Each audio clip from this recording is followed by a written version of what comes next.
Okay, this week we're going to talk about the Gospel of John, um, and we're not going to go very deep to start. There's a lot going on in just the first four or five verses, so that's what we're going to go ahead and cover. So we'll get through 5 verses, and it's kind of the introduction to kind of set the stage for how John is going to approach telling his version of kind of the life of Jesus and his story. So that's all we're going to get to this week. So I'll go ahead and read that first, and then we'll talk about it.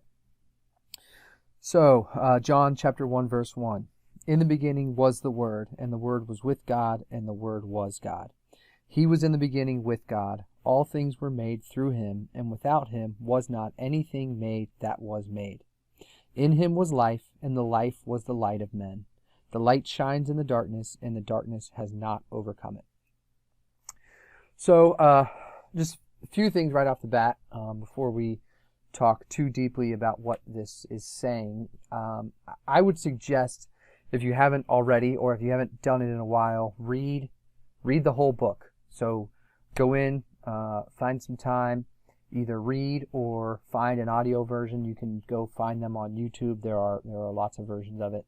And just read it from beginning to end, or listen to it from beginning to end, and get a real feel for what it is that John's doing. He's setting up something here in these first 5 verses that he carries throughout the narrative of the book. And so it's really useful to have that understanding of the whole picture before you start to break it all down into pieces, because it doesn't really function in pieces. It functions kind of as a whole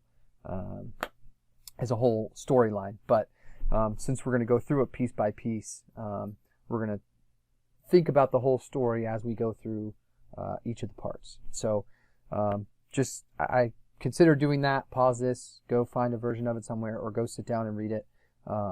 It's not all that long. It takes a couple hours. If you go on YouTube and find a version of it, play it at 2 times speed, you can keep up with it pretty easily and get through it in an hour or less. So make some time and go do that.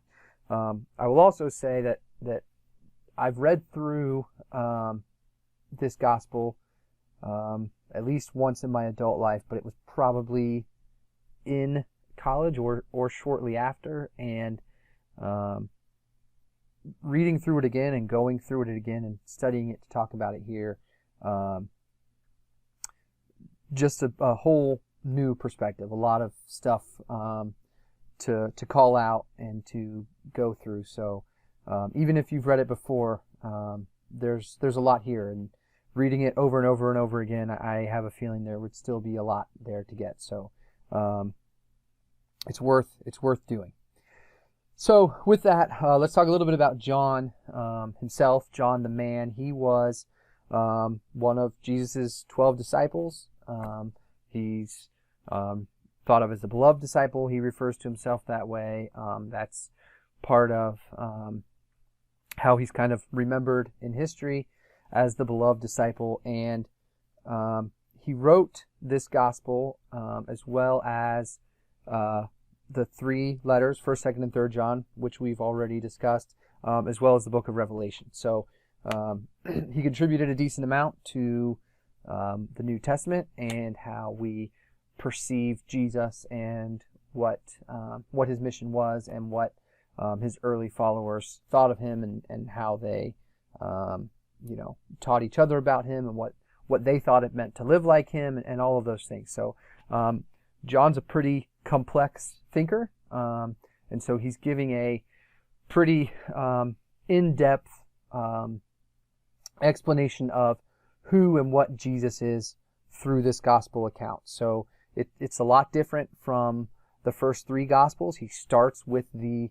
kind of recognition that Jesus is God, and that Jesus is a part of the Godhead, and then kind of goes about systematically proving that out with stories, specific examples from Jesus' life, of things he did, as well as things he said and conversations that he had that not only served to prove who and what he was, but also define what his message was and what that should mean to us.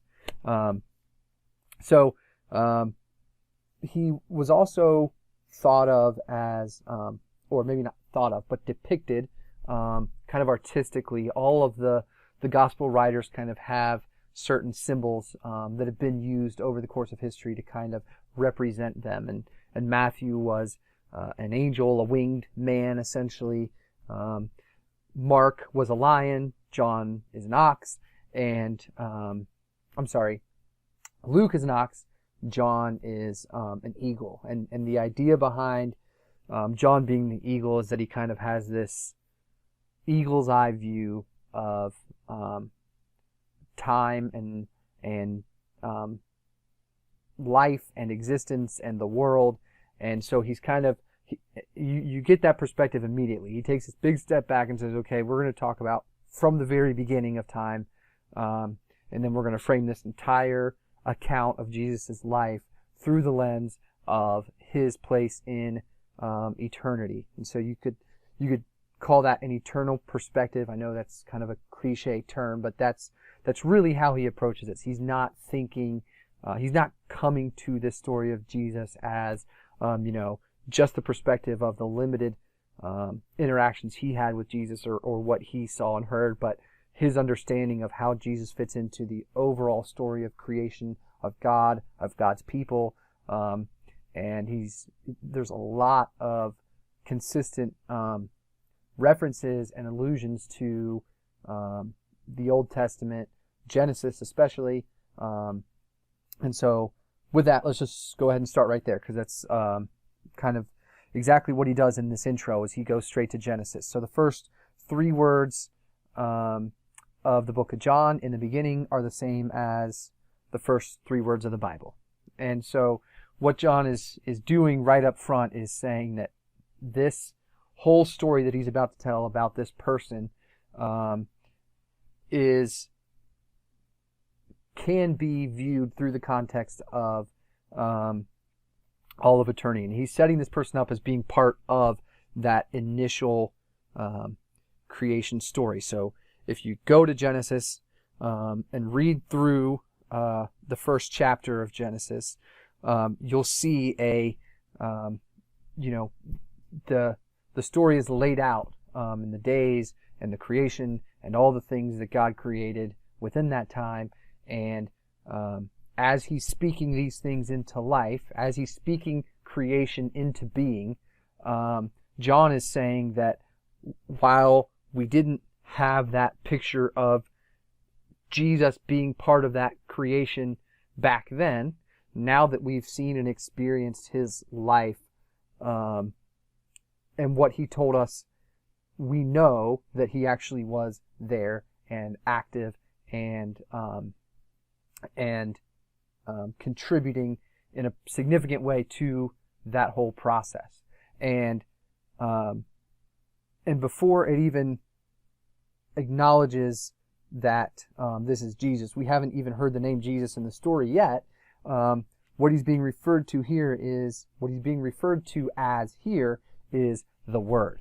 And so I think a lot of us are probably familiar with the term, the logos or the logos, the Greek term that's used here, and that is the idea of the Word that is obviously bigger than just a collection of letters, right? The Word kind of means a lot of different things. It is kind of a representation of speech itself, which fits in nicely when we look at the Genesis account of creation, or the Genesis 1 account of creation specifically, because we see God speaking things into being. And so we see God starting with the empty void and speaking into that creation, and the earth and the light and the dark and the day and the night and the creatures of the land and the sea and the air, and all of these things are all happening and taking place because God is speaking them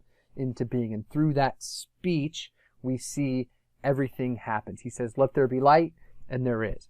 And so we have this pattern of he says it and it happens. And part of that somewhere in that process, and it's more complex than I can get my head around or explain in a short video, but somewhere in that process we see within the context of what John is telling us that Jesus is working in that. And so he's part of that word being spoken and part of that delivery of, or that delivery mechanism of things are being created because God wills it to be, that Jesus is helping execute that plan, and that there was no part of that. So there was nothing that was created. We see in verse 3 of first chapter of John, that all things were made through him, and without him was not anything made that was made. So there was nothing created that Jesus didn't have a hand in, that he didn't take part in helping create.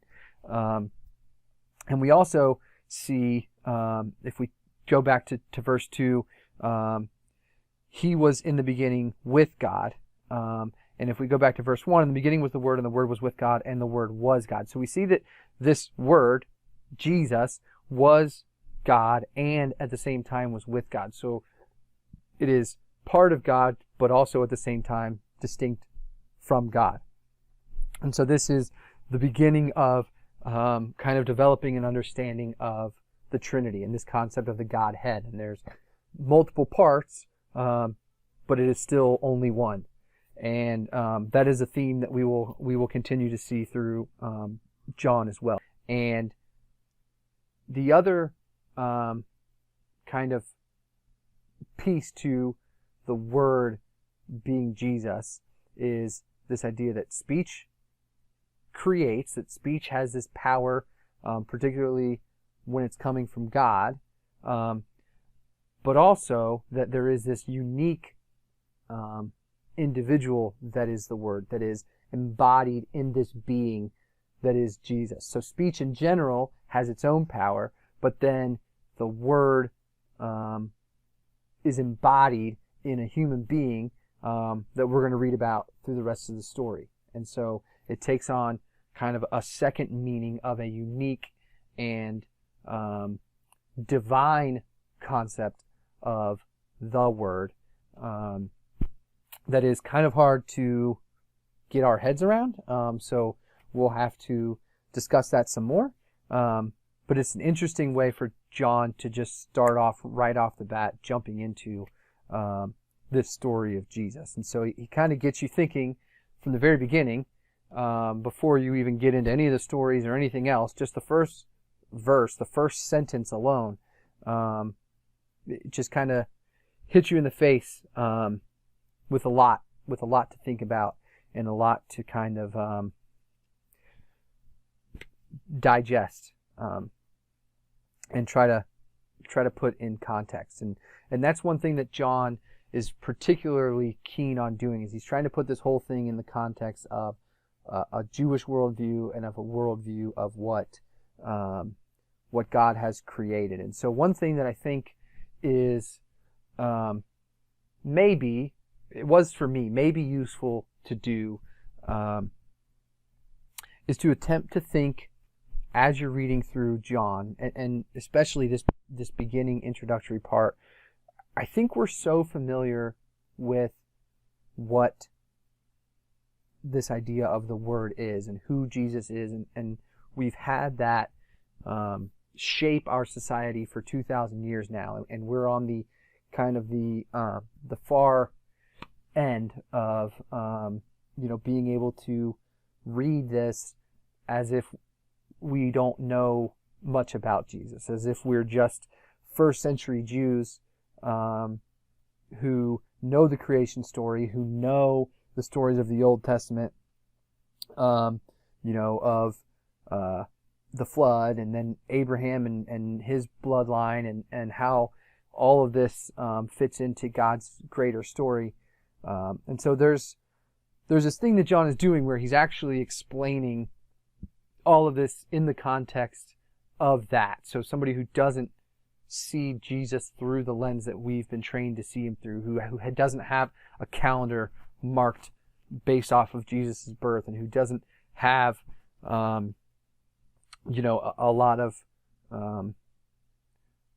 I don't necessarily want to use the word baggage, but doesn't have all of the history of what Christians have done in the world, or doesn't have all of the Sunday school or church experience that we do. This is just totally fresh, new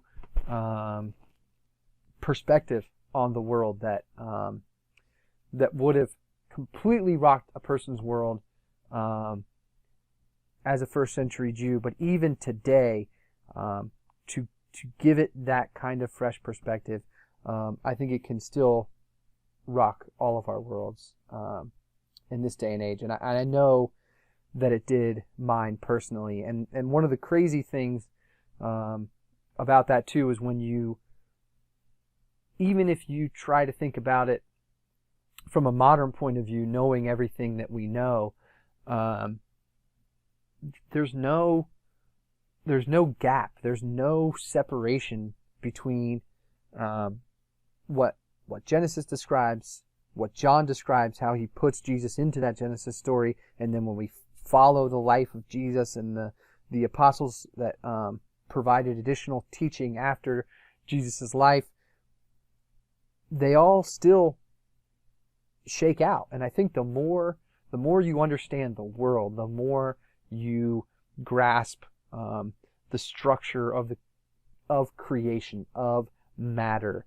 I'm talking, to a atomic level. Not that I have a deep understanding of that, but when you see how things are structured and created from the tiniest level up to, the large creations that are made up of those smaller particles, and you understand the concept of, the hierarchy of creation and the structure that is put in place through God speaking and through Jesus enacting that,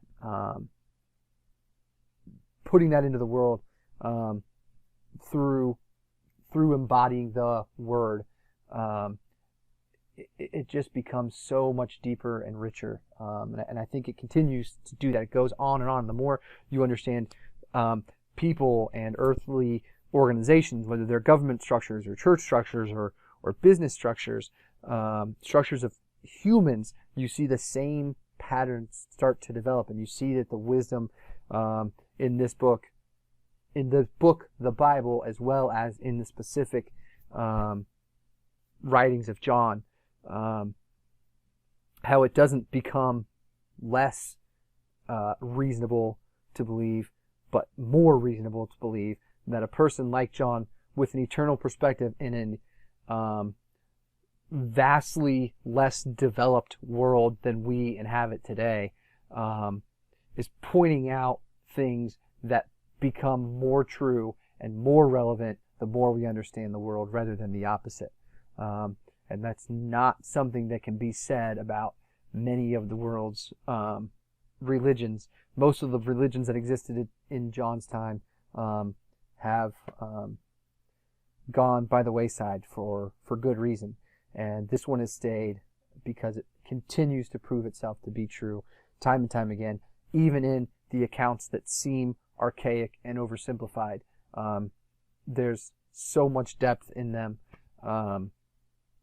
that if you're not seeing it, then all I can say is you need to dig deeper, because it's there, and it continues to reveal itself. So anyway, I think I've gone on for far too long.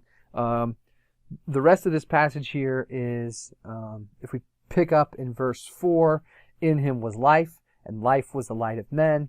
The light shines in the darkness, and darkness has not overcome it.